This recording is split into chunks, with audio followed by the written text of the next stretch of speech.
महत्त्वाची बातमी आहे। मुंब्र्यात दहशतवाद विरोधी पथकाची छापेमारी।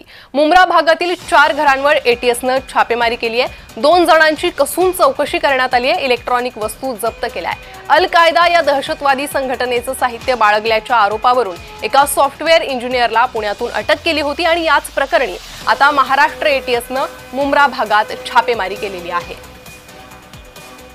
अधिक माहिती या छापेमारी संदर्भात घेणार आहोत। आमचे प्रतिनिधी कुणाल भोईटे सध्या माझ्यासोबत जोडले गेले आहे। कुणाल, काय अधिक माहिती आहे या छाप्या संदर्भात? काय पोलिसांच्या एटीएसच्या हाती लागलंय?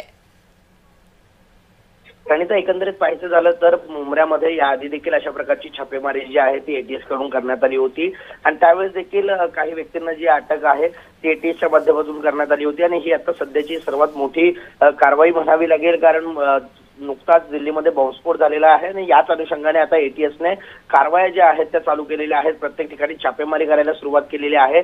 मुंब्र्यामधून एका व्यक्तीला जी आहे ते अटक करण्यात आलेली आहे, तर दोघांची कसून चौकशी जी आहे ती मुंब्र्यामध्ये करण्यात आलेली आहे। त्यांच्याकडून जे इलेक्ट्रॉनिक वस्तू आहेत या जप्त करण्यात आलेल्या आहेत, त्यामुळे या इलेक्ट्रॉनिक वस्तूंमधून काही निष्पन्न होतंय का हे देखील पाहणं महत्त्वाचं असणार आहे।